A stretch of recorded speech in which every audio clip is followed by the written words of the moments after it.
నమస్తే. దేశంలో, రాష్ట్రంలో, జిల్లాల్లో, మండలాల్లో, గ్రామాల్లో ఎక్కడ చూసినా ఒకటే కాక్రోచ్ కాక్రోచ్ కాక్రోచ్. మొన్న జరిగిన లాఠీ చార్జ్, నిన్న హైదరాబాద్లో జరిగిన ప్రెస్ క్లబ్లో జరిగిన మీటింగ్, ఈ పరిణామాలన్నింటి తర్వాత అసలు ఏంది కాక్రోచ్ పార్టీ, ఎవరి పిల్లలు, ఎందుకు ఇట్లా రోడ్ల మీదకి వస్తున్నారని ఒక పెద్ద చర్చ అయితే స్టార్ట్ అయింది. మరి ఇది ఏ దిశగా ముందుకెళ్తుంది, ఎట్లా ఇది కన్సాలిడేట్ చేసి ముందుకు తీసుకెళ్లాలన్న దాని మీద పెద్ద ఎత్తున సమాలోచనలు, చర్చలు జరగాలి. సో దీని మీద డిబేట్ జరగాలి. సో అదే సమయంలో కేంద్రం కూడా మొండికి పోకుండా సమస్యని పరిష్కరించడానికి ముందుకెళ్ళాలి. సో అది ఒకవేళ పరిష్కరించకపోతే ఇది ఇంకొక పెద్ద విప్లవం లాగా మారే అవకాశాలు కనబడుతున్నాయి. ఈ అంశం మీద మనం మాట్లాడుతున్నాం. నా ముందు పాషం యాదగిరి సార్ ఉన్నారు, సీనియర్ జర్నలిస్ట్. సార్ నమస్తే. నమస్తే.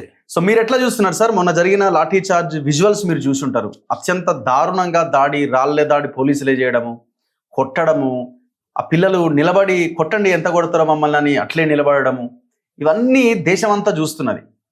అసలు ఈ కాక్రోచ్ పార్టీ అనేది ఎట్లా స్టార్ట్ అయిందంటే వ్యంగ్యంగా స్టార్ట్ అయింది.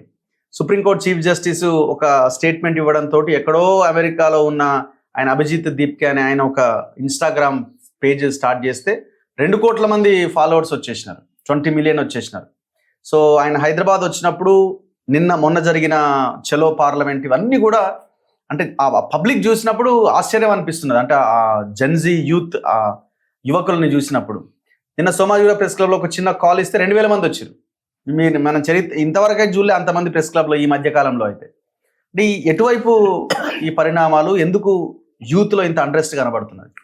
ఒకటి ఏమైపోయిందంటే ప్రజలు బాగా విసిగిపోయినారు, ముఖ్యంగా యువత విసిగిపోయి ఉన్నది. వాళ్ళకు భవిష్యత్తు కనిపిస్తలేదు. ఎప్పుడు ఏం చేస్తారు జనం? యువతకు జీవితంలో సంతోషం లేదు. ఈరోజు సంతోషం లేదు, రేపు సంతోషం ఉంటుందని ఆశ కూడా లేదు. సంతోషము లేక ఆశ లేనప్పుడు ఏమవుద్ది? వాళ్ళు దేనికైనా సిద్ధపడతారు. అంతే. హత్యకైనా సిద్ధపడతారు, ఆత్మహత్యకైనా సిద్ధపడతారు. ఆత్మహత్యలు కూడా ఎవరు చేసుకుంటారు? సంతోషం లేనుడు, జీవితంలో ఎన్నడూ సంతోషపడలేదు, రేపు సంతోషం ఉంటుందని ఆశ కూడా లేదు, వాళ్ళు సూసైడ్ చేసుకుంటారు. అట్లాంటి వాళ్ళు సూసైడ్ సిద్ధపడ్డ హత్య కూడా చేయడానికి సిద్ధపడతారు. నేను పోయేటట్టుంటే నువ్వే కనుక కారణం అయితే ఎదిరిస్తాం. అయితే వీళ్ళని కూడగట్టడానికి ఒక శక్తి లేదు. అది మంచో చెడో సోషల్ మీడియా వచ్చినాక, సోషల్ మీడియానే కదా, తక్కిన పత్రికల్లో ఏ వార్తలు రావు.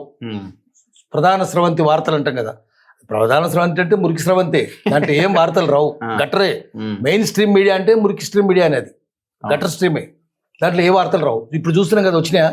ఏం లేవు. నిన్న గొడవ అయినాక రాస్తున్నాయి, వేరే విషయం. అంతకుముందు అయితే రాయలేదు ఏమి దాని గురించి.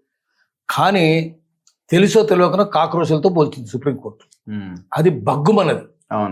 ఎందుకంటే కాక్రోచ్తో పోల్చినాక అంతే వ్యంగ్యంగా ఏం చేసినారు వాళ్ళు, అక్కడ అమెరికాలో కూర్చున్న వాళ్ళందరూ కలిసి, అవును మేము కాక్రోచ్లమే, మేము బొద్దింకలమే, తెలంగాణ భాషలు చెప్పాలంటే మేము జిల్ల పురుగులమే, బొద్దింకలమే అని పెట్టారు. పెట్టి అది అన్నది బీజేపీ, సెంట్రల్ ఉన్నది బీజేపీ కదా, బీజేపీకి అదే మాట స్ఫురించే విధంగా సిజేపీ అని పెట్టారు. BJP versus CJP. మీరు భారతీయ జనతా పార్టీ, మేము cockroach Janata party. Janata party మేము కూడా జనతామే. నిజానికి కాక్రోచ్ ఏంటంటే, మనం ఎంత పురుగుల మందు కొడతాం, చచ్చిపోవు. చూస్తున్నారు కదా, ఎక్కడెక్కడి నుంచో వస్తాయి, ఏ మూలకో దాక్కుని ఉంటాయి. అసలు వాటికి లొంగదు, అది లొంగదు. ఎంతన్నా మందు కొట్టండి అంతే, లొంగదు. పూర్వం నల్లు అనేవాళ్ళు, నల్లు లొంగేది కాదు, నల్లు అయిపోయినాయి, నల్ల లోకం పోయింది. కానీ ఇప్పుడు కాక్రోచ్ వచ్చినాయి. కాక్రోచ్ వస్తే అది తట్టుకోవడం నిజంగా కష్టం. ఇంకోటి అంటే కాక్రోచ్కు 6 ఆంటెనాస్ ఉంటాయి. ఆంటెనా అంటారు, మీసాల్లాగా ఉంటాయి కదా, బొడిపలు ఉంటాయి. ఆ బొడిపలు ఏంది? అది బొడిపలు చక్షువేంద్రియాలు, కండ్లవి. సో మీరు ఒకవైపు చూసారనుకోండి, మీ ఎడమ చెవి కనిపిస్తుంది, ఇంకొక యాంటెనా కుడి కన్ను కనిపిస్తుంది, కుడి చెవి కనిపిస్తుంది, ఒకదానికి ముక్కు కనిపిస్తుంది, నోరు కనిపిస్తుంది. మీ సమగ్ర రూపం చూడాలంటే 6 యాంటెనాలు ఒక దగ్గరికి వస్తే సమ్యక్ దృష్టి ఉంటుంది దానికి. దాన్ని మొజాయిక్ ఐసైట్ అంటారు. అది చక్షువేంద్రియాలు, అవి కళ్ళు. సో మొత్తం రూపం కనిపిస్తుంది. ఇప్పుడు అట్నే కాక్రోచ్ అన్న ఒక్క దగ్గరికి వచ్చేసరికి సమగ్ర రూపం వచ్చేసింది. వచ్చేసి ఇక దేశం అంతా వ్యాపిస్తుంది. అది సోషల్ మీడియా ఎంత ఎఫెక్టివ్గా వాడుకుంటున్నారు. సోషల్ మీడియాని ఎఫెక్టివ్గా వాడుకోవడానికి ఇప్పటిదాకా ఒక పార్టీ రాలేదు. నిజానికి ప్రతి పార్టీకి, టీఆర్ఎస్ కావచ్చు, కాంగ్రెస్ కావచ్చు, బీజేపీ కావచ్చు, ఎంతమంది ఉన్నారు? 100 మంది. వాళ్ళు ఉద్యోగాలు పెట్టిస్తారు. ఢిల్లీలో 100,000 మంది ఉన్నారు బీజేపీకి. కాంగ్రెస్ పార్టీకి తక్కువ ఉన్నారు. కాంగ్రెస్కి అంత సోయలేదు, ఆ పార్టీకి తక్కువ ఉన్నారు. టీఆర్ఎస్ కూడా ఉన్నారు. వాళ్ళు ఏం చేస్తారు? వాళ్ళు తమను తాము పొగుడుకుంటారు, పరనింద, ఆత్మస్తుతి అవి చేస్తుంటారు. కానీ ఒక న్యూట్రల్గా వస్తే ఆ న్యూట్రల్గా వచ్చింది ఏం చేస్తుంది, అందరూ ఉతికిపారేస్తుంది, అందరూ ఏకిపిస్తుంది. తక్కిన వాళ్ళు సోషల్ మీడియాని ఒప్పుకుంటలేరు, ఎందుకంటే ఈ పార్టీని మెచ్చుకుంటారు, ఆ పార్టీని విమర్శిస్తారు. అంతే, అది జనానికి మింగుడు పడతలేదు. యువకులకు యువతరం ఏం చేస్తుందంటే అందరు విమర్శిస్తారు, ఇది కరెక్ట్, అందరు ఇదే పని చేస్తారు కదా, అందరు దొంగలే కదా, అన్ని రాజకీయ పార్టీలు దొంగలుగానే కనిపిస్తున్నాయి. సో చోర్ బద్మాషంకి బారాత్ లాగా కనిపిస్తున్నాయి సియాసత్ అంటే. సో వాళ్ళకి అనిపించింది, వాళ్ళకు కోర్టే చెప్పేసరికి కోర్టు మీద కూడా నమ్మకం పోయింది, న్యాయ వ్యవస్థ మీద నమ్మకం పోయింది, పార్లమెంట్ మీద నమ్మకం పోయింది, ఎగ్జిక్యూటివ్ మీద నమ్మకం పోయింది, మీడియా మీద కూడా నమ్మకం పోయింది. ఈ 4 స్తంభాలు అయితే చుట్టుముడుతున్నారు ఏకంగా. గోడి మీడియా అని, గోడి మీడియా అంటున్నారు, లోడి మీడియా, గోడి మీడియా, ఓడియో మీడియా అని అందరు అని చెప్తున్నారు. ఏమైపోయింది, అది వాళ్ళకు బాగా కోపం ఉంది, కసి ఉన్నది, అందరు 4 స్తంభాల మీద కసి ఉంది. వాళ్ళు ఏం నమ్ముతున్నారంటే రాజ్యాంగానికి 4 స్తంభాలు ఉన్నాయి. ఒకటి పార్లమెంటు, చట్టాలు చేసే చట్టసభలు, రెండవది చట్టాన్ని అమలు చేసే ఎగ్జిక్యూటివ్ అధికారం, మూడవది ఆ చట్టాలను నిర్వచించే జ్యుడిషియరీ వ్యవస్థ, న్యాయ వ్యవస్థ, నాలుగవది ఆ చట్టాలను ప్రచారం చేసే మీడియా. ఈ 3 నెర్రెలు వాసిన స్తంభాలు కుప్పగొలేటట్టు ఉన్నాయి. అందుకని మనం కొత్త వ్యవస్థను నిర్మించుకోవాలి అని యూత్కి వచ్చింది, బాగా యువకులకు బాగా బలమైన కోరిక ఉన్నది. దానికి తగ్గట్టుగా అందరు ఏకం కావాలనుకుంటున్నారు. ఇది ఏకం చేసింది అందరు, సోషల్ మీడియా ద్వారా ఏకమయ్యారు. మనం చూసినాం కదా నేపాల్ ఎట్లా జరుగుతున్నది, బంగ్లాదేశ్లో జరిగిందో కూడా చూసినాం కదా, అమెరికాలో కూడా అట్లే జరుగుతున్నది. సో ప్రపంచవ్యాప్తంగా సోషల్ మీడియా వచ్చినాక సోషల్ ఫోర్స్ అని ఒక దగ్గరికి వస్తుంది. ఇప్పుడు గవర్నమెంట్స్ ఏంటంటే సోషల్ మీడియాని ఎట్లా నియంత్రించాలనేది ఆలోచనలో పడ్డాయి. అది అయ్యే పనేనా? అయ్యే పని కాదు. ఇప్పుడు ఇంగ్లాండ్ లాగా ఉంటే వేరే విషయము, చైనా లాగా ఉంటే వేరే విషయం, యూత్ ఉంటుంది. కానీ ఎంత మీరు నియంత్రిస్తారు? ఒక్కసారి అలవాటు పడ్డోళ్ళు దాన్ని మానేయడం కష్టమవుతుంది. అలవాటు లేదనుకోండి, ఇప్పుడు నేపాల్లో దాన్ని నిషేధించాలన్నప్పుడే కదా గొడవ కూలింది. సోషల్ మీడియాని నిషేధించినప్పుడు వాళ్ళు పెద్ద తిరుగుబాటు చేసినారు, ప్రభుత్వం కూలిపోయింది. అంతే, ప్రభుత్వమే కూలిపోయింది. వాళ్ళు ఎట్లా చేసినారు, అన్ని రాజకీయ పార్టీల మీద, అధికారుల మీద దాడులు చేసినారు. పరారు కావాల్సిన పరిస్థితి వచ్చింది. ఇండియాకి పరారు వచ్చింది కొంతమంది నేపాల్ పోయారు, కొంతమంది సిక్కిం పోయారు, కొంతమంది చైనా కూడా. అంత ధైర్యం మామూలు మనుషులు కదా వాళ్ళు. అసలు ప్రచండ వచ్చినప్పుడు నేను మావోయిస్ట్ అని చెప్పుకుంటూ ఢిల్లీలో చదువుకుంటూ, జైల్లో చదువుకుంటూ, సీతారామ యేచూరి శిష్యుడు, నేను మావోయిస్ట్ అని చెప్పుకుంటూ, మార్క్సిస్ట్ మావోయిస్ట్ నమ్మినారు. చివరికి దొంగ పనులు చేసిండు. ఆయనకు ఓటేసిన కూడా ఆయన ఎదురు తిరిగారు. సో నేపాల్లో ఇక్కడ కూడా అదే జరుగుతుంది. బీజేపీ ఓటేసిన బీజేపీకి ఎదురు తిరుగుతున్నారు. బీజేపీకి తప్పంటున్నారు వాళ్ళు. హిందుత్వవాదులను చూస్తున్న వాళ్ళు పెద్ద పెద్ద బొట్లు పెట్టుకొని, నామాలు పెట్టుకొని సీజేపీలో కూర్చుంటున్నారు, గట్టిగా కూర్చుంటున్నారు. వాళ్ళు కూడా జై శ్రీరామ్ అంటున్నారు. వాళ్ళు కూడా జై శ్రీరామ్ అంటున్నారు. జై శ్రీరామ్ అంటూ వాళ్ళు తిరుగుబాటు చేస్తున్నారు. అంటే మీరు దొంగ శ్రీరాము, మాది అసలు శ్రీరామ్ అని చెప్తున్నారు వాళ్ళు. మేము అసలైన శ్రీరామ్ భక్తులము, మీరు దొంగ భక్తులు, మేము అసలు భక్తులము. దొంగ భక్తులు నామాలు ఎక్కువ ఉంటాయి. అంటే ఇప్పుడు గవర్నమెంట్ వైపు నుంచి, ఇటు బీజేపీ నుంచి వస్తున్న ప్రాపగండా ఏంటంటే వీళ్ళంతా దేశ వ్యతిరేకులు, దేశద్రోహులు, వీళ్ళంతా క్రిస్టియన్స్ లేకపోతే హిందూ వ్యతిరేకులు అనే ఒక స్టాంప్ బలంగా వేయడానికి ఒక ప్రయత్నం జరుగుతుంది. వీళ్ళు పాకిస్తాన్, వీళ్ళు చైనా మద్దతుదారులు, వీళ్ళకి ఫండింగ్ అంతా ఎక్కడి నుంచి వస్తున్నది, ఈ లైన్ అంటే ఇంకా వాళ్ళ రియలైజేషన్ అనేది లేదు. కారణం వాళ్ళ సోషల్ మీడియా ఎదురు దాడి చేస్తుంది. కానీ వాళ్ళకి డబ్బులు ఎక్కడ ఉన్నాయి? వాళ్ళు ఏం చేస్తారు? దేనికి ఖర్చు పెడుతున్నారు? గోడ మీద ఏమైనా రాస్తున్నారా? లేదు కదా. ర్యాలీస్ తెస్తున్నారా? పెద్ద పెద్ద ఊరేగింపులు తీస్తున్నారా? లేదు కదా. ప్రచారం చేసుకుంటున్నారా? బహిరంగ సభలు పెడుతున్నారా? బహిరంగ సభలు, వేరే లక్షల మంది బహిరంగ సభలు పెడుతున్నారా? పెద్ద పెద్ద పార్టీలు ఇస్తున్నారా? ఏమున్నాయి? ఏమి లేవు. అసలు వాళ్ళు వచ్చేటోళ్ళు కూడా ఎటువంటి వాళ్ళు ఉన్నారు? అనాథల్లాగా కనిపిస్తున్నారు. బ్యాగులు వేసుకొని వచ్చేస్తున్నారు, ఖాళీ బ్యాగ్ వేసుకొని వస్తున్నారు. పుస్తకాలే ఉంటుంది అంటే, అంతకుమించి ఏముండయి. నోట్ల కట్టలు ఉండయి. నోట్ల కట్టలు ఉన్నది వేరే విషయం, ఇది లేవు. మీరు చైనా కనిపిస్తుంది కదా, మొహం చూస్తే వాడు ఇండియన్ లాగానే ఉన్నాడు. పాకిస్తాన్ లాగా ఎట్లా కనిపిస్తుండు? మొహం మంగోలైట్ రేస్ అది. వాళ్ళేమో బ్రౌన్, బాగా బ్రౌన్ తెల్లగా ఉంటారు పాకిస్తాన్ వాళ్ళు. వీళ్ళేమో పసుపు రంగులో ఉంటారు చైనీస్ లాగా. వాళ్ళు చైనీసా? మన రంగే ఉంది కదా వాళ్ళకు. ఇండియన్సే కదా. ఇండియన్సే. చామన ఛాయ రంగే ఉంది కనిపిస్తుంది. ఎక్కువ మంది చామన ఛాయ. హైదరాబాద్ లో చూస్తే చామన ఛాయ, ఎక్కడ ఢిల్లీ కూడా చూస్తే చామన ఛాయ వాళ్ళు ఉన్నారు. లేదా బ్రౌన్ కలర్ ఉంది, అంతకుమించి ఏం కలర్ లేదు. బ్రౌన్ ఉంటారు. ఇండియన్స్ ఎక్కువ ఉండేది మెడిటరేనియన్ కాక్సైడ్, అంటే మధ్యధరా సముద్ర ప్రాంతపు కాక్సైడ్ రేసు. వాళ్ళకు చామన ఛాయ ఉంటుంది, లేదా బ్రౌన్ కలర్ ఉంటుంది. బ్రౌన్ ఉంటుంది, తెలుపు కాదు, బ్రౌన్. అందరు వాళ్ళే కనిపిస్తారు. రంగు చూస్తే తెలిసిపోతుంది. వాళ్ళు చైనాలో ఎందుకైతారు? ముక్కు నిర్మాణం చూసినా, అందరూ చూస్తే నాజల్ సెప్టమ్ అంటారు, చూసి తెలిసిపోతూనే ఉంది వాళ్ళకి ఏముందో. అందుకని వాళ్ళు ఇక్కడ మీరు ఏం చెప్పినా జనం, వాళ్ళు చైనా వాళ్ళు, పాకిస్తాన్ లాంటి జనం ఎట్లా నమ్ముతలేరు, వాళ్ళను నక్సలైట్ అంటే కూడా ఎవరు నమ్ముతలేరు, వాళ్ళు దేశద్రోహులు అంటే నమ్ముతలేరు, వాళ్ళు ఎట్లా అర్బన్ నక్సలైట్ అంటే ఎవరు నమ్ముతలేరు. కనిపిస్తుంది నమ్మేటోళ్ళ వాళ్ళ మీద నిందలేసేటోళ్ళ పరుగు పోతుంది తప్ప వాళ్ళ పరుగు పోతలేదు. ఇంకోటి వాళ్ళు ట్రోలింగ్ ఎంత చేస్తే అంత వీళ్ళకి లాభం అవుతుంది. వాళ్ళ గురించి వీళ్ళు ఎంత దుష్ప్రచారం చేస్తే వాళ్ళకి సత్ప్రచారం అవుతుంది, లాభం అవుతుంది దానికి. అందుకని వీళ్ళు మౌనంగా ఉంటే జనం ఊరుకుందరేమో, మౌనంగా ఉండకుండా చెప్పేసరికి మీడియా వాళ్ళు చెప్పేసరికి, గోడి మీడియా అని చెప్తున్నారు, వాళ్ళంతా చెప్పేసరికి అది వాళ్ళకి ఉపయోగపడుతుంది. దానివల్ల వాళ్ళు ఆత్మహత్య చేసుకుంటున్నట్టున్నది. సిజేపీ ఏ దిశగా ముందుకెళ్లే అవకాశం ఉంది? ఇప్పుడు ఇది ఒక ఆర్గనైజ్డ్ అన్నట్టు కూడా కాదు కదా.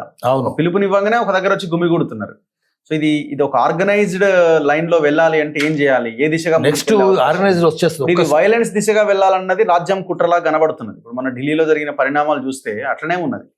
అంటే వాళ్ళు రెచ్చగొట్టి వీళ్ళను కొట్టి తన్ని రాళ్ళేస్తే డ్యామేజ్ అయిన వెహికల్స్ రాత్రి తెచ్చి అక్కడ పెట్టిన సంఘటనలు కనబడుతున్నాయి. వాళ్ళే కొట్టించారు. ఇప్పుడు చూస్తున్నాం పోలీసులు రాళ్ళు తీసుకుని లాఠీలు ఉంటాయి, మీరు సివిల్ డ్రెస్ లో లాఠీలు పట్టుకోవడం, ఎంత పోలీసులు చేస్తున్నా జనానికి అందరికి అర్థమైంది. దీనివల్ల పోలీసులకే నష్టం, ఆత్మహత్య చేసుకుంటున్నట్టు ఉంది అది. అంతేగాని మరి ఏమన్నా ఈ పోలీసుల్లో సిజేపీ అభిమానులు ఉన్నారేమో, వాళ్ళు ఏమైనా అటు చేస్తున్నారేమో, కనిపించి వాళ్ళని రెచ్చగొట్టి వాళ్ళకి లాభం కలిగినట్టు చేస్తున్నారేమో, వాళ్ళు ప్రభుత్వ వ్యతిరేకులు కూడా ఉండొచ్చినేమో దీంట్లో. ఏదేమైనా సరే ప్రభుత్వం కనుసంధానంలోనే ఇదంతా జరుగుతున్నది. దీనివల్ల అది ఇంకా బలోపేతం అవుతుంది. వాళ్ళు ఏం చేస్తారు, నెక్స్ట్ ఎటుపోతుంది ఇది, నెక్స్ట్ వాళ్ళకి ఇష్యూస్ తీసుకుంటారు. ఇప్పుడు తీసుకోరు. ఏమో ధర్మేంద్ర ప్రధాన్ చాలా చిన్న ఇష్యూ, రాజీనామా చేస్తారా చేయడా, ఆఫీసర్లు ఎవరు ఉన్నారు, వాళ్ళకి శిక్షలు వేసినారు, ఏం చేసేది వేరే విషయం, అది వేసినరో వేయలేదో వేరే విషయం అది. ఈ తర్వాత వాళ్ళు నెక్స్ట్ ఒక కార్యాచరణ ఉండాలి కదా. నెక్స్ట్ కార్యాచరణ ఒక ప్రత్యామ్నాయ రాజకీయ వ్యవస్థను సృష్టించాలి అని ఉండేట్లు అనిపిస్తుంది వాళ్ళని చూస్తుంటే. వాళ్ళు దానికోసం ఒక్కొక్క స్టెప్ పోయేటట్టున్నారు.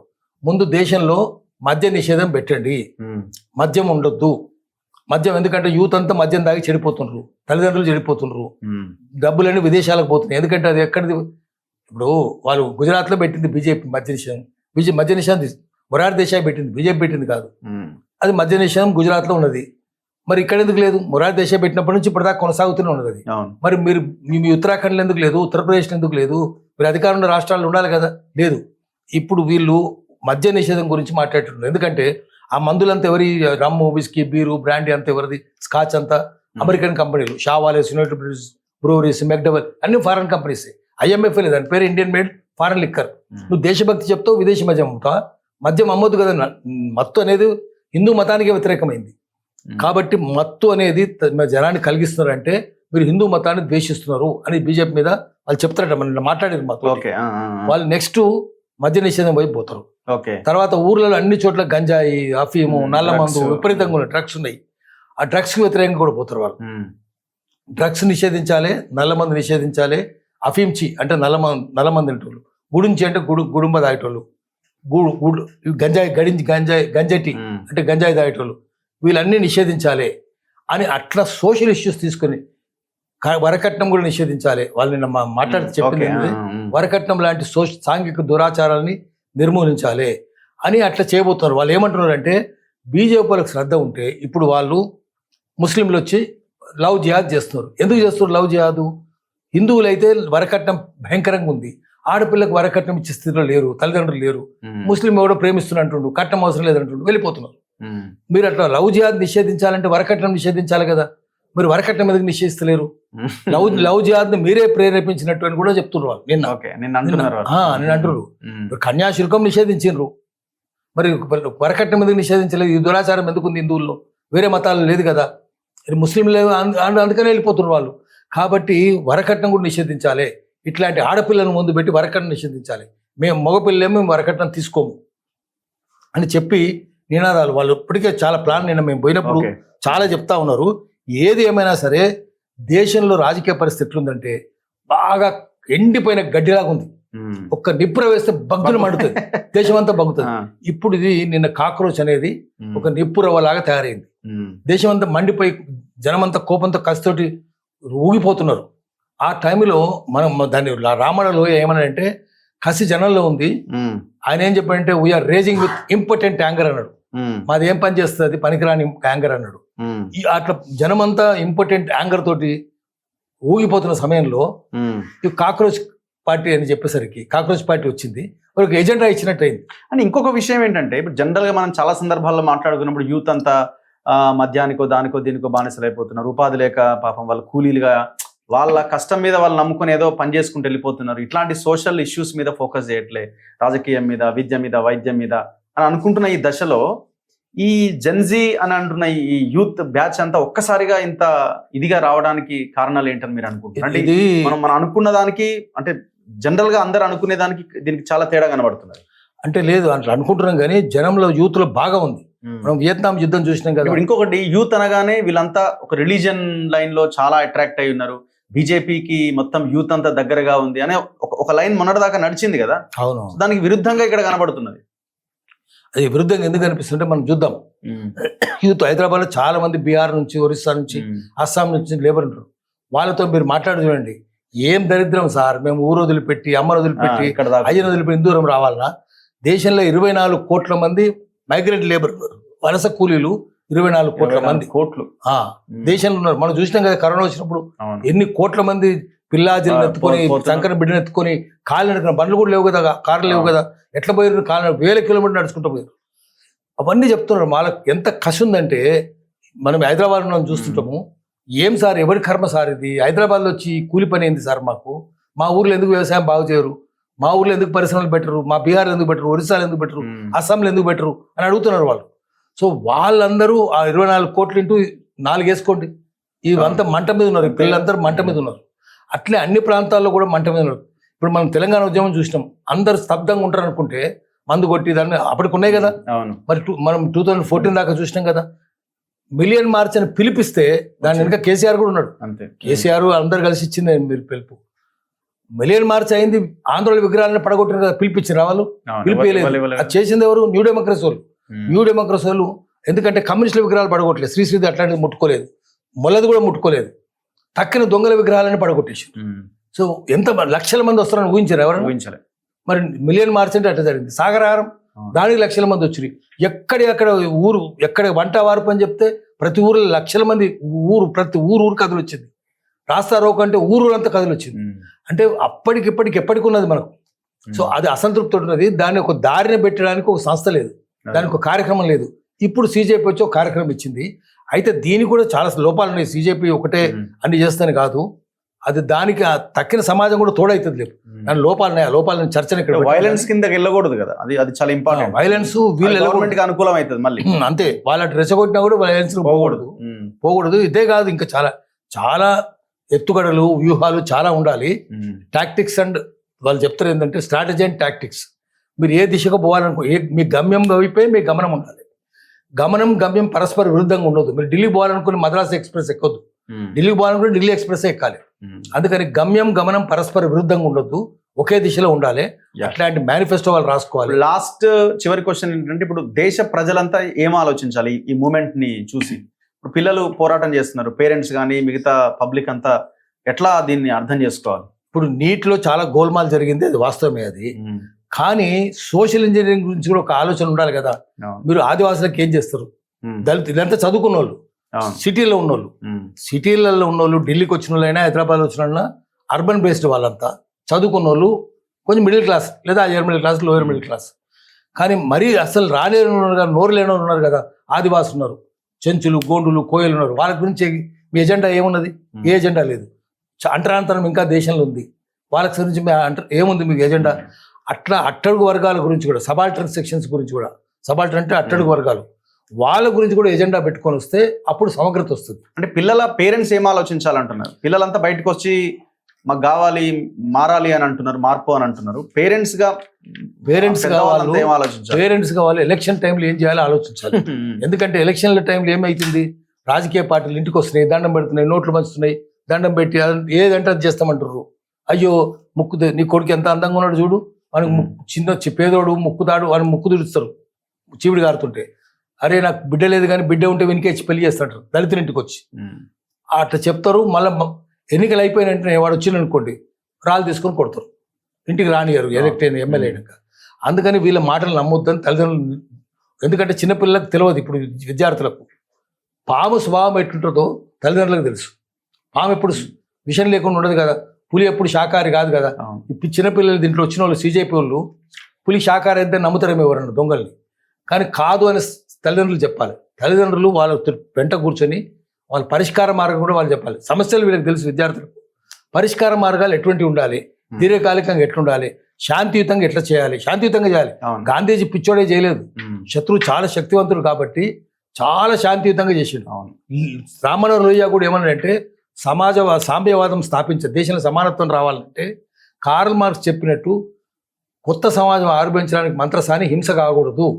దానికి గాంధీ చెప్పినట్టు అహింస ద్వారా ప్రేమ ద్వారా సాధించాలి, నూతన సమాజం రావాలి, సామ్యవాదం రావాలి, సమానత్వం రావాలి అని చెప్పి.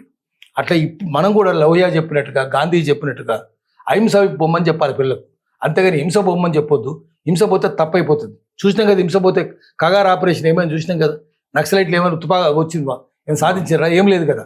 అందుకని దీర్ఘకాలికంగా సాగాలంటే, తర్వాత ఫలితాలు కూడా సత్ఫలితాలు ఉండాలంటే దానికి హింసా మార్గం వదిలేసి ప్రశాంతంగా శాంతియుతంగా ప్రేమ ద్వారా అందరినీ సత్మార్గంలో తీసుకొచ్చేటట్టు ఉమ్మడి రాజకీయ చైతన్యం సృష్టించాలి. ప్రజలందరి కలెక్టివ్ పొలిటికల్ కాన్షియస్నెస్.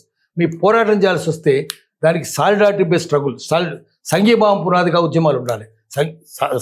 ప్రజల ఉమ్మడి రాజకీయ చైతన్యం పునాదిగా ఉద్యమాలు, సంఘీభావం పునాదిగా పోరాటాలు ఉండాలి. అప్పుడు అవి విజయవంతమవుతాయి. దానికోసం మార్గం చేయాలి. Anyway, thank you sir, thank you very much. ఇది పాషం యాదగిరి సార్ విశ్లేషణ. సిజేపీ పార్టీ నిన్న మొన్న జరిగిన ఈ పోరాటాలు, భవిష్యత్తులో ఏం చేయాలి అన్న దాని మీద చూస్తూనే ఉండండి మన తొలి వెలుగు.